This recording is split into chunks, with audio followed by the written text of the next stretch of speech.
Hi guys! Welcome back to my YouTube channel! Ayan, so for today's vlog, itutuloy natin ang part 2 ng Q&A with Gwapang Bisaya. Ayan, medyo nabitin guys, no? Maraming tanong na humabol, kaya naman itutuloy ko na to. Last na to, promise. Kaya let's go! Keep on watching.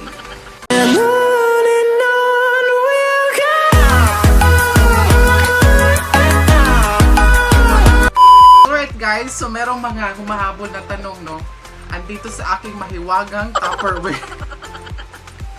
Mahiwagang Tupperware talaga. Okay, so huwag na natin patagalin. Ayan, magsisimula na ako. So, humili na ako ng tanong dito, no? Oh my God. Question. Ano ang ginawa mo para maitago mo ang tunay mong kulay sa magulang mo or pamilya mo? Itong question na to galing to kay Ate Hannah Lagod. Mega shoutout to you, Ate Hannah Lagod from US. Ayan. Ano ang ginagawa mo para maitago mo ang tunay mong kulay sa magulang mo or pamilya mo? Well, ako naman, ever since nung bata pa ako, alam na talaga ng magulang ko na baklos ako. Nabakla ako, girl. Alam na nila kasi sa kilos at galaw ko sa bahay, talagang malalaman talaga nila, no. At saka noon kasi guys, parang takot pa ako mag-express sa sarili ko sa ibang tao. Pero alam ng mga tao sa paligid ko na talagang baklos ako, girl. Ayun. So hindi ko yung tinatago, sinushow ko sa kanila, hinahayaan ko sila na makita at ano bang tawag nito? Hinahayaan ko sila na makita or ma-discover kung ano talaga yung ako sa sarili ko. So ayun, and at the same time, ano ba yan? Nangyari sa buhok ko. At the same time, yung mama ko kasi tinetrain ako sa trabaho ng bahay. So ako yung naglilinis, naglalaba, nagluluto. So parang lahat ng gawain ng isang babae sa bahay, ako yung gumagawa. Ako yung tinetrain ng mama ko kasi ako yung panganay. So yun, hindi ko siya tinatago, no. Hinahayaan kong i-express yung sarili ko the way kung sino ako sa pamamaraan sa paggawa ng bahay, sa paglinis. So talagang nalaman nila talaga na may future talaga yung anak ko. Ganon. Future maging bakla. Okay, question guys. Ilang taon ka nung una mong naramdaman na ibang katauhan gusto mo? Oh my God. Ganito yon. Nagsimula guys. Kasi nung bata pa ako, no. Naalala ko talaga guys, nung nag-aaral ako ng kinder, mahilig ako sa bulaklak, promise. Alam niyo yung sa probinsya, yung pagka magbakasyon na, during March to May, merong mga Flores de Mayo, so lagi akong nag-attend dyan. Alam niyo ba na, nagnanakaw ako ng mga bulaklak doon sa kapitbahay kasi pagka pumunta kami sa church, sa kapilya, pinapadala kami ng katikes namin ng mga bulaklak. Ayun, nagnanakaw ako ng bulaklak sa kapitbahay. As in, Diyos ko. Tapos, pero hesitant pa ako nung time na yun. Confused pa ako. Nung nag-elementary days na ako, grade 5. Grade 5 talaga.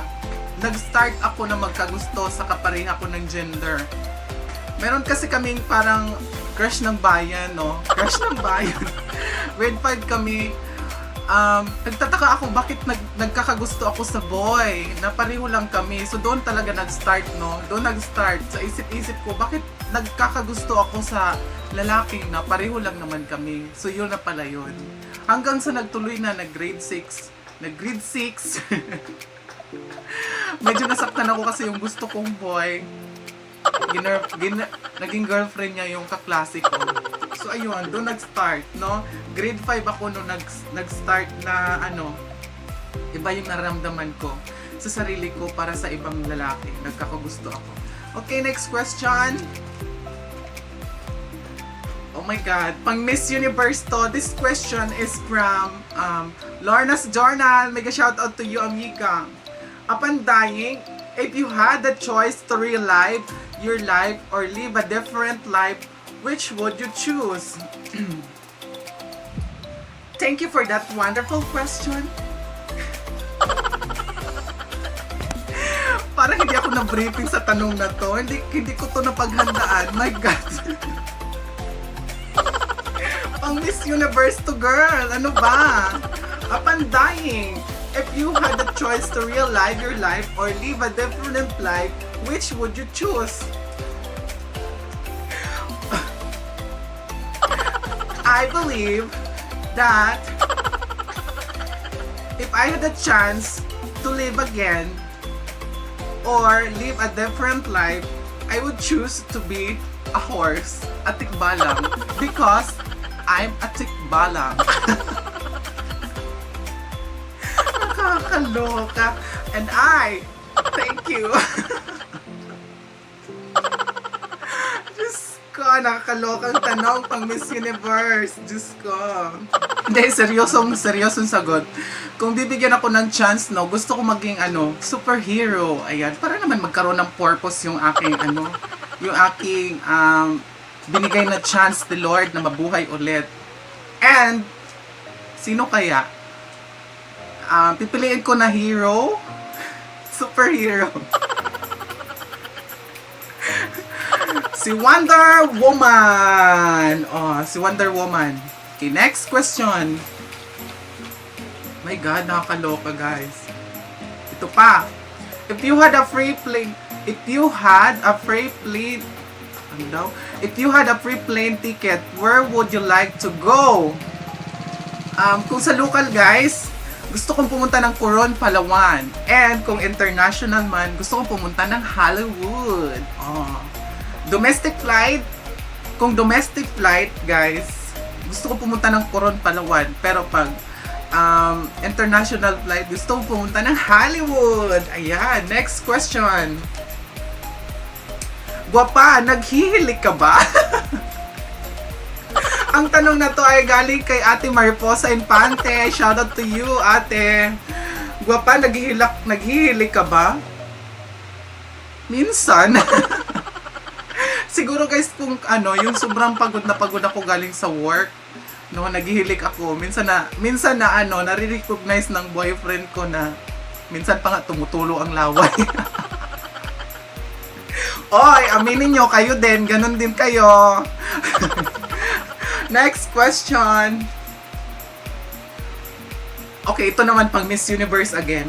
What attracts you most with male or female? Syempre naman, no? I believe in a saying na yung mga kagaya ko laging na-attract sa mga boys. Kaya mga boys, sa boys talaga, sa boys. Syempre naman sa boys ako na-attract, no? Ano pang rason ng pagiging bakla ko kung ma-inlove ako sa girl? So, next question. Oh my God, ito na talaga. Nanggigigil ako sa tanong na to, as in. Ano ang gagawin mo kapag nalaman mong may ibang babae ang boyfriend mo? Diyos ko. Nakakaloka, guys. Ganito.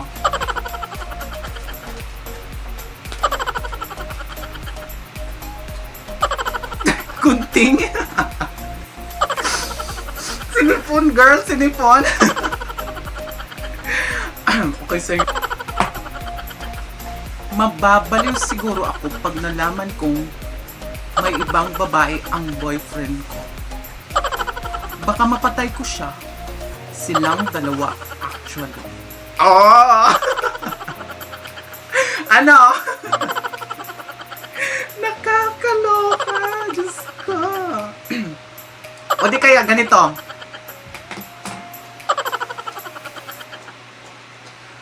May relasyon ba kayo sa boyfriend ko? Hindi, mali. Take two. Ganito, guys. May relasyon ka ba sa boyfriend ko? Aray. Relasyon? Relasyon. Mestres kabit number 2, querida, relasyon. Steph! Huwag mo ako ma-step-step, hindi ako hagdanan. Yung tanong ko ang sagutin mo. Are you eating my boyfriend? Minsan.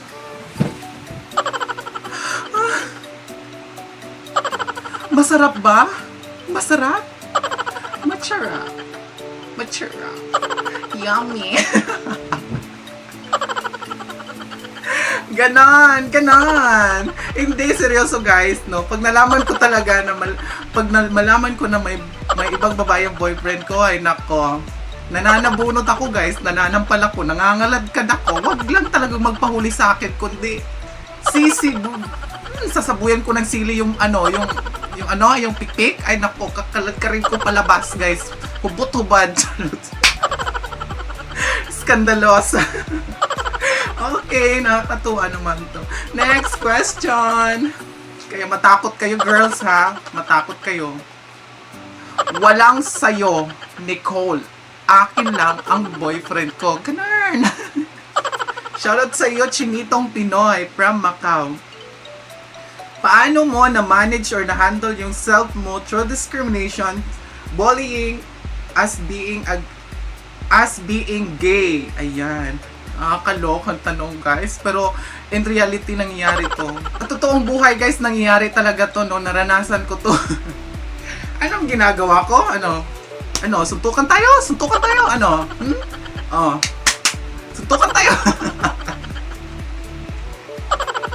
Muscle pa more. Hindi.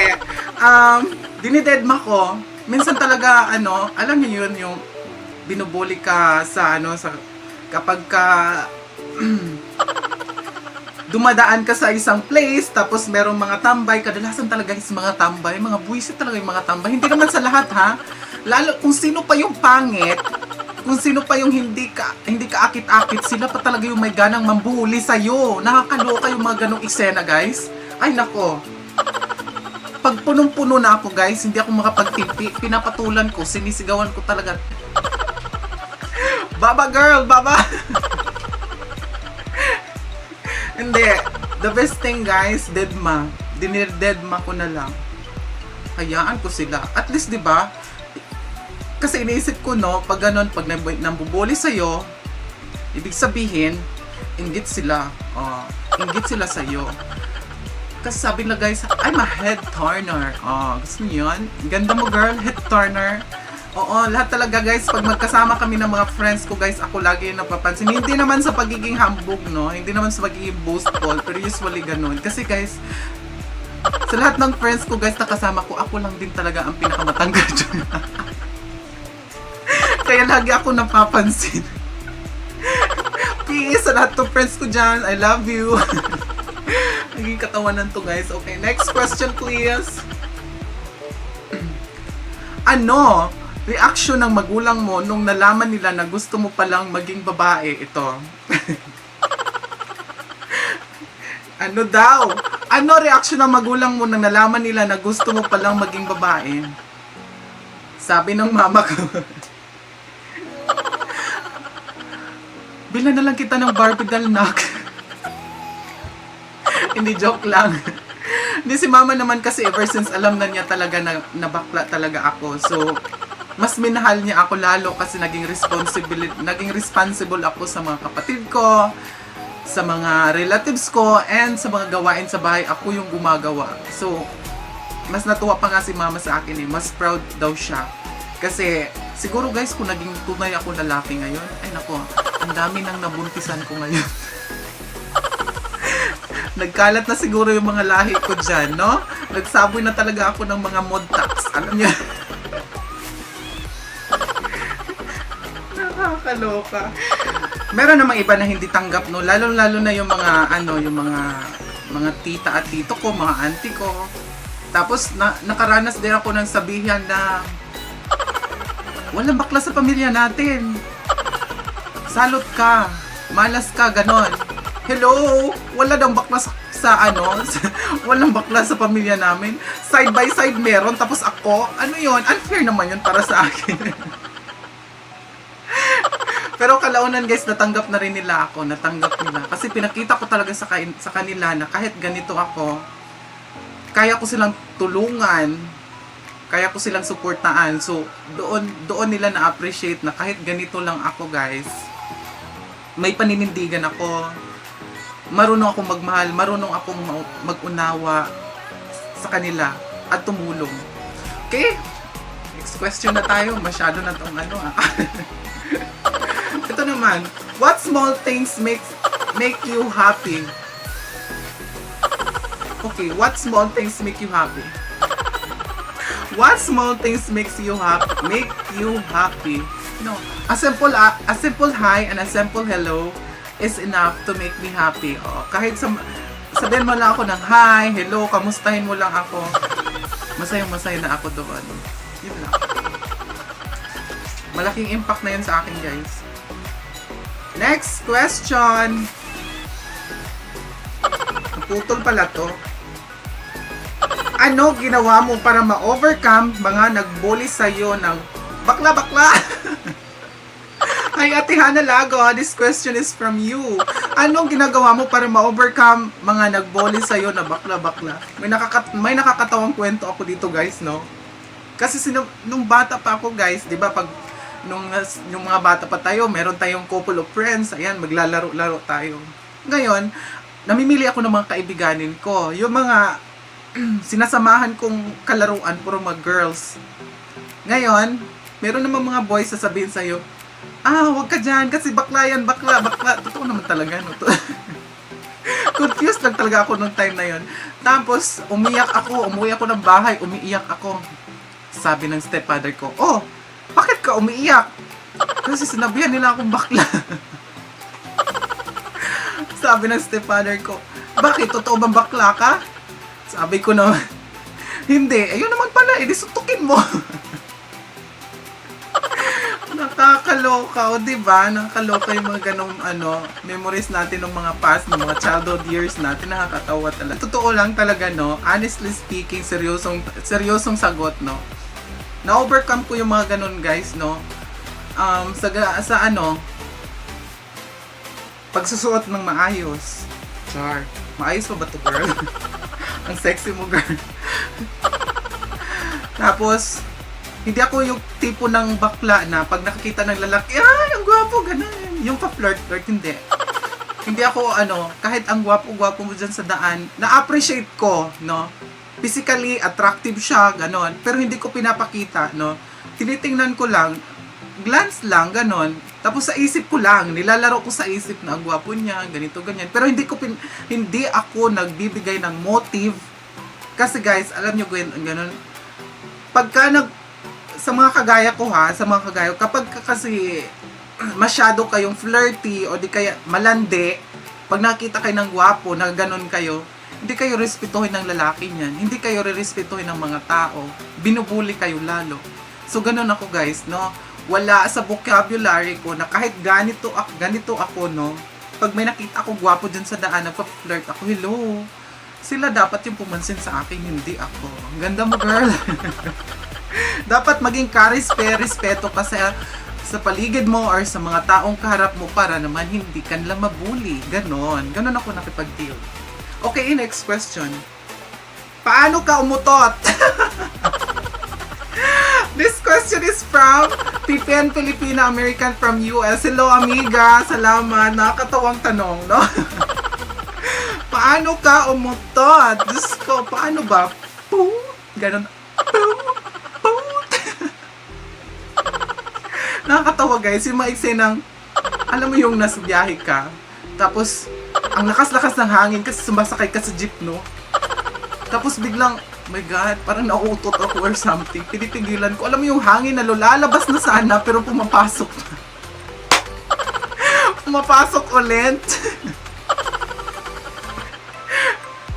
Kaya ang ginagawa ko, guys, kapag sumasakay ako ng jeep, doon ako sa, malapit sa pintuan sumasakay. Kasi para pag nauutot ako, guys, hindi masyadong halata. Kasi yung hangin, pag lalabas, diretso sa labas. Wisit. Next question. Nakakaloka, guys. How to be you po? Diyos ko. Mega shoutout to you, amiga Asian Briaga. Sa'yo to galing, no? Ayan. How to be you po? Wag mo pangarapin. Mahihirapan ka. Kasi hindi kagaya ko. Maganda na, sexy pa, joke. Hindi, wag mo pangarapin. Diyos ko, sa panahon ngayon, mahirap maghanap ng damo. Mahirap maging ako. Kailangan mo kumain ng damo dahil ako ay isang kabayo. Wisit. Hindi, seryosong sagot, guys. How to be you po? Maging ano ka lang, magtiwala sa sarili. Ayan. You have to believe in yourself na kaya ko to, kaya kong gawin to. Ayan. Gaya ko.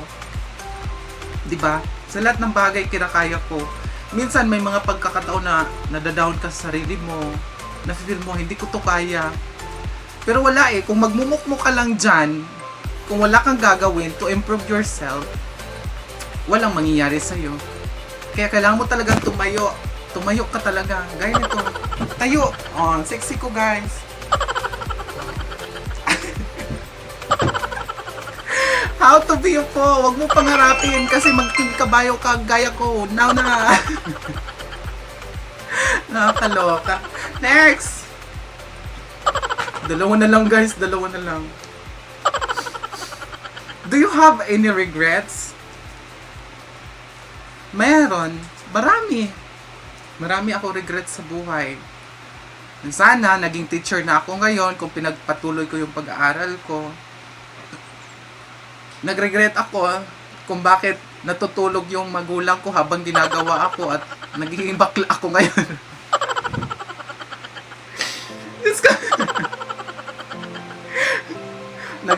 Nagre-regret ako doon sa fact na hindi ako naging tunay na babae.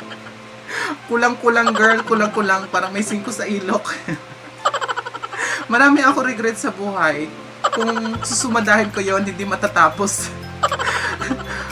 Pero yun talaga, no, nagre-regret ako kung bakit hindi ko pinagpatuloy yung pag-aaral ko. Kaya kung kayo dyan, kung may chance pa kayo mag-aral, sa gusto nyong kukunin na course, ayan, wag nyo na pong asayangin yung panahon.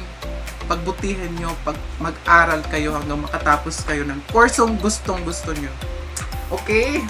Next. Last na to, guys. Last na lang. Define success. Mega shoutout Kamayo Wanderer. Ayan. And so, define success. Success. Define success. Ang success, guys, hindi basta-bastang nakukuha kung wala kang tiwala sa sarili mo, kung wala kang sipag at tiyaga, kung wala kang determinasyon sa buhay, and you have to set your goals. Ayan. Kung may gusto ka, pangarapin mo. Pagkatapos mong pangarapin, gawin mo. Hindi yung mangangarap ka lang na at pagkatapos hindi mo gagawin. Wala kang work ba sa sarili mo. So, magsasucess ka lang kung yung gusto mo, yung pangarap mo, gagawin mo talaga. For me, ganun. Success. Okay? So, I hope, guys, nag-enjoy kayo, no, sa ating part 2 ng Q&A with Gwapang Bisaya, yours truly. And maraming salamat sa panunood at sa lahat ng mga nagsasubscribe sa aking YouTube channel. Maraming salamat. Sana dumami pa kayo, no? And to God be the glory, guys. And antabayanan nyo yung next vlog ko. Matatawa na naman kayo, guys. Ayan, guys, kung bago ka pa lang sa aking YouTube channel, please don't forget to like, share, and subscribe. And please tap the notification bell button para updated ka lagi sa aking YouTube channel. Ayan, maraming salamat, guys, no? And nais ko lang pasalamatan si Mami Uragon from Hong Kong and Japan, the Palho family from Germany, also Pippen America from US, Ate Hana Lagod from US. Maraming salamat. And also, guys, thank you so much Mami LJ Vlog Survive for always supporting me also from Davao City. Ayan. Maria Sabel Vlogs from Hong Kong. And maraming salamat guys sa YT Clan members na sumusuporta sa akin palagi at walang sawang tumatangkilik. Tsareng. maraming salamat sa inyong guys. Lahat guys, and also Minimi and I from Germany and Kids and Mom Australia from Australia. Ayan. Kung sino man yung hindi ko nabanggit sa inyong lahat, maraming salamat deep inside guys. Very much appreciated sa lahat ng support at efforts niyo para sa akin. God bless everyone. I love you all. Bye-bye.